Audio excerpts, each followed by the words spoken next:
Hello everyone, I am back with part 2 of exposing examiners vulnerability, जहां पे हम examiner की लिमिटेशंस और जो उसकी वीकनेसेस हैं एमसीक्यू क्वेश्चंस बनाते हुए उसको एक्सपोज करते हैं। ये लिमिटेशंस सिर्फ यूपीएससी एग्जामिनर की नहीं, सब सब एमसीक्यू मेकर्स की होती है। इसी लिमिटेशंस को बाय रीज़न हम समझने की कोशिश करते हैं। इसका पार्ट 1 का वीडियो मैं डिस्क्रिप्शन में डलवा दूंगा। This is about me. My name is Naman Bansal. I did BTech from IIT Delhi. I gave 3 civil services consecutive interviews and I cleared 4 consecutive prelims. These are my main score. कुछ दिन पहले मैंने 3 categories of questions that come in UPSC prelims इसकी video डाली थी, जहां पे मैंने क्वेश्चंस को 3 कैटेगरी में डिवाइड किया था। पहली कैटेगरी थी नॉन नेगोशिएबल कैटेगरी। यहाँ पे वो क्वेश्चंस ऐसे हैं, ये क्वेश्चंस ऐसे होते हैं जो आपको कभी गलत नहीं करने होते। ये क्वेश्चंस आपके प्रिपरेशन फेज के क्वेश्चंस होते हैं, ये नॉलेज बेस्ड क्वेश्चन होते हैं। इन क्वेश्चनों में शॉर्ट ट्रिक्स वगैरह लगाने जाओगे, इन क्वेश्चनों में दिमाग लगाने जाओगे तो आपके क्वेश्चन गलत हो जाते हैं। इन क्वेश्चंस को तो हर बार सही करके आना होता है और इनमें ज़्यादा दिमाग नहीं लगाना होता। इसमें लॉजिक वॉजिक कुछ काम नहीं करता। इसमें जो आपने पढ़ के गए हो 1-2 साल आपने वो क्वेश्चन उससे इसको सॉल्व करना होता है।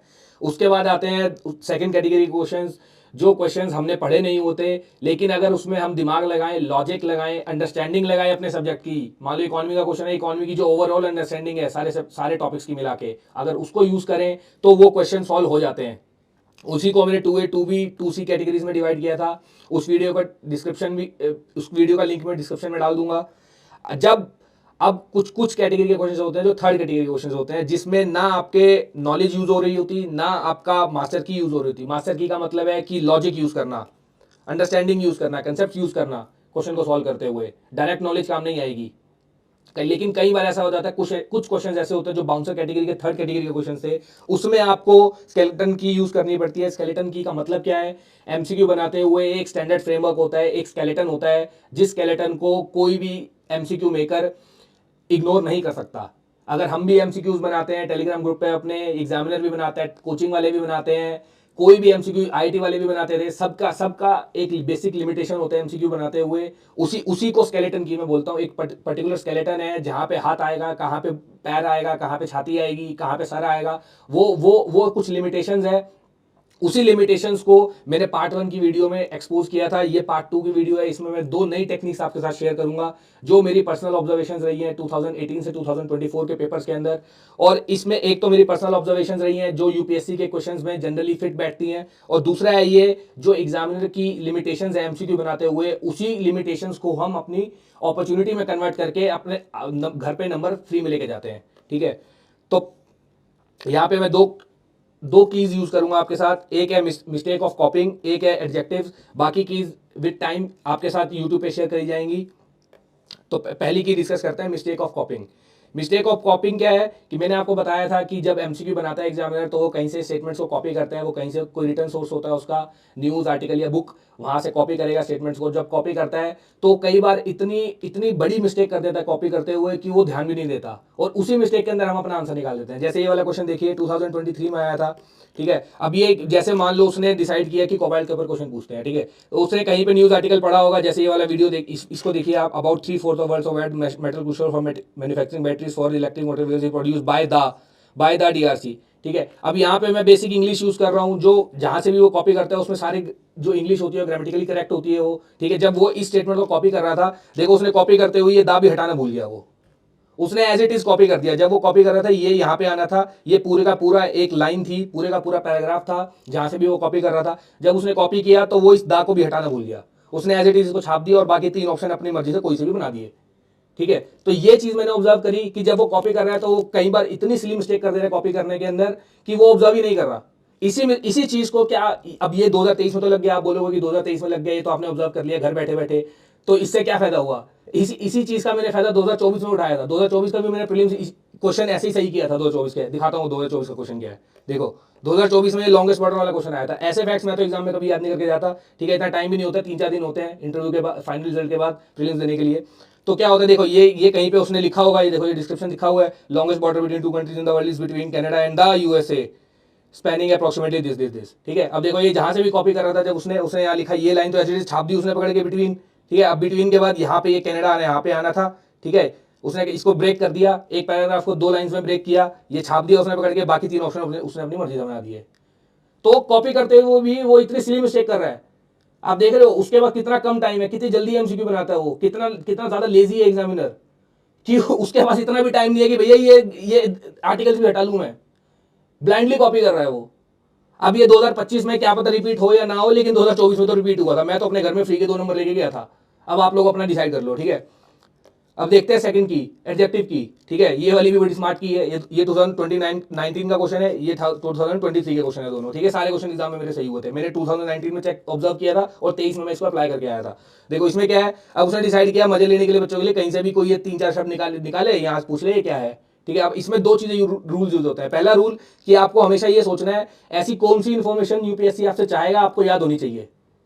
मतलब ऐसी कौन सी चीज है, ऐसी एग्जाम की क्या डिमांड है कि जो यूपीएससी चाहता है कि यार ये चीजें तो आपको पता होनी चाहिए। समझ रहे हो कि किस किस ऑप्शन के बारे में आपको पता होना चाहिए, किस ऑप्शन के बारे में आपको नहीं पता होना चाहिए, कौन सा कंटेंट आपको याद होना चाहिए, कौन सा नहीं होना चाहिए, कौन से कंसेप्चुअल क्लैरिटी आपको होनी चाहिए, कौन सी नहीं होनी चाहिए। पहले तो इस चीज की क्लैरिटी समझो। जिसको इस चीज की क्लैरिटी नहीं है, इसकी मैं वीडियो निकालूंगा कुछ दिनों में, ठीक है। वो आई ओपनिंग वीडियो होगी। आप सब लोग हैरान हो जाओगे कि यूपीएससी एग्जामिनर क्या चाह रहा है आप लोगों से, ठीक है। वो भी आएगी, वेट करिए। अभी मैं पहले समझाता हूँ। पहले तो आपके समझना होगा क्या चाहता है। जब ये समझ लिया उसके बाद आपको ऑप्शन चेक करने होते हैं। हमेशा ब्रॉडर ऑप्शन करेक्ट होता है, स्पेसिफिक ऑप्शन करेक्ट नहीं होता। आप लोगों को याद होगा 2023 में आया था शायद, 2023 में एक ड्यू प्रोसेस ऑफ लॉ वाला क्वेश्चन आया था, ठीक है। उस क्वेश्चन में सारे के सारे कोचिंग वाले, सारे दोस्त आपस में सब लेटर मार रहे थे कि क्या आंसर होगा, क्या आंसर होगा। मैंने ठप्पा मार दिया था कि answer principle of natural justice ही होगा, और मेरा ही आंसर करेक्ट निकल के आया था। क्यों? क्योंकि मैंने सिंपल सा रूल लगाया था कि जो चारों ऑप्शन में सबसे ब्रॉडेस्ट ऑप्शन है ना, जो ऑल इनकम्पासिंग ऑप्शन है, जो सारी पॉसिबिलिटीज को कवर कर रहा है अपने अंदर, जितनी भी मल्टीपल पॉसिबिलिटीज हैं, वो आंसर होता है हमेशा। मोस्ट ऑफ द केस में, हमेशा तो नहीं चलो बोल सकते, लेकिन मोस्ट ऑफ द केस में आंसर वही निकल के आता है। अब उसमें देखोगे लोग लड़ रहे थे, या तो principal of natural justice answer होगा या फिर फेयर एप्लीकेशन ऑफ लॉ होगा। अब मैं आपको बताता हूं मैंने क्यों प्रिंसिपल ऑफ नेचुरल जस्टिस उसका आंसर आया। उस फेयर एप्लीकेशन ऑफ लॉ का मतलब वो बोल रहे हैं लॉ तो है, लॉ बेशक अपने में अनफेयर हो, लेकिन उसकी एप्लीकेशन फेयर होनी चाहिए। जैसे मान लो स्लेवरी लॉ था यूएसए के अंदर, लॉ तो अनफेयर था, अगर मैं उसकी एप्लीकेशन फेयर करवा दूं तो क्या वो ड्यू प्रोसेस ऑफ लॉ होगा। उसी तरह अपार्थाइड लॉ था, अपार्थाइड साउथ अफ्रीका के अंदर, ठीक है। अब लॉ अनफेयर है अपने में, मैं उसकी एप्लीकेशन फेयर करवा देता हूं तो क्या वो ड्यू प्रोसेस ऑफ लॉ हुआ। ड्यू प्रोसेस ऑफ लॉ का मतलब नहीं पता, इसका मतलब आप लोगों को फिर समझ रहे हो। उसी तरह मान लो इंडिया में रॉलेट एक्ट लाए थे ब्रिटिशर्स, ठीक है। प्रेजेंट गवर्नमेंट भी कुछ कुछ लॉ ऐसे पास करती है, अगर वो लॉ अपने में अनफेयर है, उसकी एप्लीकेशन फेयर कर देता हूं मैं, तो क्या ड्यू प्रोसेस ऑफ लॉ है? वो नहीं है। तो वो एक नैरो डाउन, वो ऑप्शन जो स्टेटमेंट थी ना, फेयर एप्लीकेशन ऑफ लॉ, ये नैरोड स्टेटमेंट है। इसको बहुत स्पेसिफिक कर दिया है कि एप्लीकेशन ही फेयर है बस। लॉ फेयर बेशक अपने में ना हो, बेशक लॉ अनजस्ट हो, लेकिन एप्लीकेशन फेयर होगी। तुम समझ रहे हो। तुमको ऐसे समझना पड़ेगा कि अब प्रिंसिपल ऑफ नेचुरल जस्टिस अपने में बहुत बड़ा ऑप्शन था, बहुत बड़ा, इतना बड़ा, उससे मतलब बहुत अनलिमिटेड ऑप्शन था वो, अनलिमिटेड पॉसिबिलिटीज अपने अंदर इनकम पास कर रहा है वो। प्रोसीजर एस्टैब्लिश बाय वो तो चलो ऑप्शन ही खराब था, ठीक है। वो तो खाली प्रोसीजर चेक करता है। फेयर एप्लीकेशन खाली एप्लीकेशन का फेयरनेस चेक करेगा, लेकिन प्रिंसिपल ऑफ नेचुरल जस्टिस अपने में बड़ा ऑप्शन है, अपने में ब्रॉड ऑप्शन है, ठीक है। तो आपको ऐसे ही समझना होगा। तो ये 2 चीजें आपको लगानी है कि यूपीएससी आपसे क्या चाहता है, कौन सी इन्फॉर्मेशन याद करनी है और कौन सी इन्फॉर्मेशन स्पेसिफिक है, कौन सी ब्रॉडर है। अब ये वाला क्वेश्चन देखो, अब इसमें वाटर रिजर्वायर देखो, वाटर रिजर्वायर से बड़ा ऑप्शन तो आपको दिख रहा है, सबसे ब्रॉडेस्ट ऑप्शन कौन सा दिख रहा है आपको इसके अंदर। और दूसरी चीज वाटर थीम है, बार बार यूपीएससी वाटर के ऊपर क्वेश्चन पूछता है। आज नहीं तो कल उठा के उसका एक ही चीज है, पानी की प्यास लग जाती है एग्जामिनर को, वो पूछ लेगा उसको पानी पी रहा है, उसको उसने सवाल बना दिया पानी के ऊपर, ठीक है। अब इसमें देखो ट्रॉपिकल फॉरेस्ट नहीं लिखा उसने, खाली उसने मेंशन किया tropical rain forest, tropical deciduous, tropical जो भी दुनिया भर के फॉरेस्ट है वो सब मेंशन नहीं किया उसने, थॉर्न फॉरेस्ट ये सब, ट्रॉपिकल रेन फॉरेस्ट में स्पेसिफिक कर दिया। फॉरेस्ट किस तरह की होनी चाहिए, रेन होनी चाहिए, ट्रॉपिकल होनी चाहिए। उसी तरह केव सिस्टम, अंडरग्राउंड केव सिस्टम होना चाहिए। और दूसरी बात सोचो, ऐसा यूपीएससी के अंदर क्यों चाहेगा कि केव सिस्टम आपको याद हो। भाई जब ये सन है, आपको मान लो कंबस्ट का कंसेप्ट पता हो, ठीक है। ये सन है, सूर्य के आगे आप अगर दिया दिखाओगे या फिर कैंडल दिखाओगे तो उस कैंडल या दिए की कोई इज्जत है? भैया सूर्य का तेज ही इतना है, जो कैंडल है और जो दिया है वो अस्त हो जाता है उसके सामने, कंबस्ट हो जाता है, ठीक है। तो उसी तरह ये वाला जो वाटर रिजर्वायर ऑप्शन है ना, ये अपने में इतना बड़ा ऑप्शन है कि इस ऑप्शन के आगे ये तीनों ऑप्शन कंबस्ट हो गए अपने में, सारे के सब के आगे एडजेक्टिव लगे हुए हैं। ये रिसेंटली एक एडजेक्टिव लगा हुआ है, ये ट्रॉपिकल रेन फॉरेस्ट एडजेक्टिव लगा हुआ है, अंडरग्राउंड एडजेक्टिव लगा हुआ है, सारे के सारे स्पेसिफिक कर दिए। और स्पेसिफिक करने से होता क्या है आप समझो, स्पेसिफिक करने से होता क्या है, जब आप ऑप्शन को स्पेसिफिक कर देते हो ना, तो आप उसकी करेक्ट होने की पॉसिबिलिटीज को मिनिमाइज करते जा रहे हो, मिनिमाइज करते जा रहे हो। स्पेसिफिक मतलब होता है ना नैरो डाउन, ऐसे ऐसे ऐसे खुले ऐसे स्टार्ट हुआ और आप ऐसे ऐसे ऐसे ऐसे नैरो करते जा रहे हो उस ऑप्शन को।